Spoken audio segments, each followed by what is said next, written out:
ഈശോ മിശിഹായിലേറ്റവും സ്നേഹിക്കപ്പെടുന്ന പ്രിയമുള്ള സഹോദരി സഹോദരന്മാരെ, 50 നോമ്പിന്റെ 28ാം ദിനത്തിലേക്ക് പ്രവേശിക്കുമ്പോൾ ദൈവിക പുണ്യങ്ങളിലെ ഒന്നാമത്തെ പുണ്യമായിട്ടുള്ള വിശ്വാസം നമ്മുടെ ജീവിതത്തിൽ എപ്രകാരമുണ്ട് എന്ന് ഒരു നിമിഷം നമുക്കൊന്ന് വിചിന്തനം ചെയ്യാം. വിശുദ്ധ മത്തായിയുടെ സുവിശേഷത്തിന്റെ 9ാം അധ്യായത്തില് അന്ധർക്ക് കാഴ്ച നൽകുന്ന സംഭവത്തില് നമുക്ക് വളരെ പ്രധാനമായിട്ട് ചിന്തിക്കാൻ കാണുവാൻ കഴിയുന്ന ഒരു വചനമാണ് 29ാം തിരുവചനം. നിങ്ങളുടെ വിശ്വാസം പോലെ നിങ്ങൾക്ക് ഭവിക്കട്ടെ എന്ന് പറഞ്ഞുകൊണ്ട് അവൻ അവരുടെ കണ്ണുകളിൽ സ്പർശിച്ചു. പ്രിയമുള്ളവരെ, അപ്പോൾ തന്നെ അവരുടെ വിശ്വാസം കൊണ്ടാണ് ഈശോ അവരുടെ കണ്ണുകളിൽ സ്പർശിക്കുന്നതും അവർക്ക് സൗഖ്യം ലഭിക്കുന്നതും. തുടർന്ന് മത്തായിയുടെ സുവിശേഷം 15ാം അധ്യായത്തിൽ കാനാൻകാരിയുടെ വിശ്വാസത്തെക്കുറിച്ച് നാം കാണുന്നുണ്ട്. 28ാം തിരുവചനത്തിൽ ഇങ്ങനെ പറയുന്നു: സ്ത്രീയെ, നിന്റെ വിശ്വാസം വലുതാണ്, നീ ആഗ്രഹിക്കുന്നത് പോലെ നിനക്ക് ഭവിക്കട്ടെ. പ്രിയമുള്ളവരെ, നമ്മുടെ വിശ്വാസത്തിന്റെ ആഴം കണ്ടുകൊണ്ട് നമ്മളെ അനുഗ്രഹിക്കുന്ന കർത്താവ്, അതാണ് നമുക്ക് ഈ വചനഭാഗത്ത് നിന്ന് മനസ്സിലാക്കാനായിട്ട് സാധിക്കുന്നത്. നമ്മുടെ ജീവിതത്തിൽ നമ്മുടെ വിശ്വാസത്തിന്റെ ആഴം എപ്രകാരമാണ് എന്ന് പ്രത്യേകിച്ച് ഈ നോമ്പ് കാലത്തിലെ ഈ ദിനത്തിൽ നമ്മൾ പരിശോധിക്കുക. നമുക്കറിയാം, വിശ്വാസത്തിന്റെ പിതാവ് എന്ന് പറയുന്ന അബ്രഹത്തെ കുറിച്ച് നമ്മൾ പറയുമ്പോൾ പൗലോസ് ശ്ലീഹ റോമയിലെ സഭയ്ക്ക് എഴുതിയ ലേഖനത്തിന്റെ 4ാം അധ്യായത്തില് അവിടെ വളരെ വ്യക്തമായിട്ട് പറയുന്നുണ്ട്. 21ാം തിരുവചനത്തില് അബ്രഹാം ദൈവത്തിൽ വിശ്വസിച്ച കാര്യം ഇങ്ങനെ പറയുന്നത്: വാഗ്ദാനം നിറവേറ്റാൻ ദൈവത്തിന് കഴിയുമെന്ന് അവന് പൂർണ്ണ ബോധ്യമുണ്ടായിരുന്നു. നിനക്ക് സന്തതികളെ ആകാശത്തിലെ നക്ഷത്രങ്ങൾ പോലെയും കടലിലെ മണൽത്തരി പോലെയും സന്തതികളെ തരുമെന്ന് പറഞ്ഞ ദൈവത്തിന്റെ വാഗ്ദാനം, അത് നടത്താൻ ദൈവത്തിന് കഴിയുമെന്നുള്ള അബ്രഹത്തിന്റെ ആ ഉറച്ച വിശ്വാസമുണ്ട്. ആ വിശ്വാസത്തില് ദൈവം ഇടപെടുകയാണ്. 22ാം തിരുവചനം ഇങ്ങനെ പറയുകയാണ്: അതുകൊണ്ടാണ് അവന്റെ വിശ്വാസം അവന് നീതിയായി പരിഗണിക്കപ്പെട്ടത്. നമുക്കറിയാം, അബ്രഹത്തിന് പിന്നീട് തലമുറകള് നമ്മുടെ എല്ലാവരുടെയും പിതാവാണ് അബ്രഹത്തിന്റെ ധാരാളം സന്തതികള് കടൽ തീരത്തെ മണൽത്തരികൾ പോലെയും ആകാശത്തിലെ നക്ഷത്രങ്ങളെ പോലെയും തമ്പുരാൻ കൊടുക്കുക.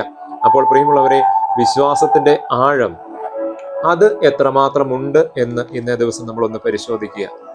ഇനി നമുക്ക് വീണ്ടും വിശുദ്ധ മത്തായിയുടെ സുവിശേഷത്തിന്റെ 17ാം അധ്യായത്തില് 20ാം തിരുവചനത്തിലേക്ക് ഇങ്ങനെ പോകുമ്പോൾ യേശു അവിടെ പറയുന്ന വിശ്വാസത്തെക്കുറിച്ച് പറയുന്ന ഒരു വചനമുണ്ട്. സത്യമായി ഞാൻ നിങ്ങളോട് പറയുന്നു, നിങ്ങൾക്ക് കടുകുമണിയോളം വിശ്വാസമുണ്ടെങ്കിൽ ഈ മലയോട് ഇവിടെ നിന്ന് മാറി മറ്റൊരു സ്ഥലത്തേക്ക് പോവുക എന്ന് പറഞ്ഞാൽ അത് മാറിപ്പോകും. നിങ്ങൾക്ക് യാതൊന്നും അസാധ്യമായിരിക്കില്ല.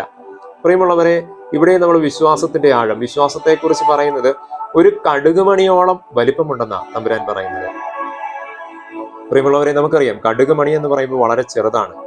എന്നാൽ ഈശോ വലിയൊരു പഴത്തിന്റെയോ അല്ലെങ്കിൽ വലിയൊരു ഫലത്തിന്റെയോ പേരൊന്നും പറഞ്ഞില്ല. അത്രയും വലിപ്പം ഉണ്ടാകണം, അല്ലെങ്കിൽ ഒരു തേങ്ങയോളം വലിപ്പം ഉണ്ടാകണം, ഒരു മാങ്ങയോളം വലിപ്പം ഉണ്ടാകണം എന്നൊന്നും പറഞ്ഞില്ല. എന്നാൽ ഏറ്റവും ചെറുതായിട്ടുള്ള ഒരു കടുകിനോടാണ് വിശ്വാസത്തെ തമ്പുരാൻ ഉപമിക്കുന്നത്. എന്തുകൊണ്ടാണ് തമ്പുരാൻ അങ്ങനെ ഉപമിക്കുന്നത്?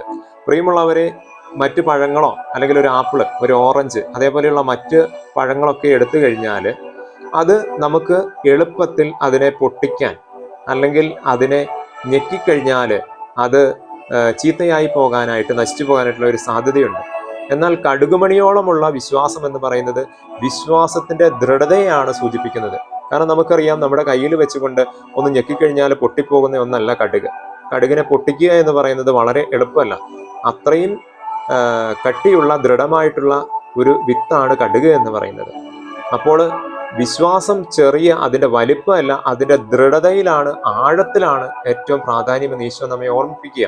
നമുക്ക് ഈ നോമ്പ് കാലഘട്ടത്തിൽ ചിന്തിക്കാം, നമ്മുടെ വിശ്വാസങ്ങളെ ശക്തിപ്പെടുത്തണമേ, അതിനെ ദൃഢപ്പെടുത്തണമേ എന്ന് ആഗ്രഹിച്ചുകൊണ്ട് പ്രാർത്ഥിക്കും. ഈശോയിലുള്ള പൂർണ്ണ വിശ്വാസത്തോടെ ഈശോയുടെ വഴിയെ സ്നേഹത്തിന്റെ, വിശുദ്ധിയുടെ, നന്മയുടെ, കരുണയുടെ വഴിയിലൂടെ നടക്കുവാനായിട്ട് നമുക്ക് ഈ നോമ്പുകാലം പരിശ്രമിക്കാം. നല്ല ഈശോ നമ്മെ എല്ലാവരെയും സമൃദ്ധമായിട്ട് അനുഗ്രഹിക്കട്ടെ. ആമേൻ.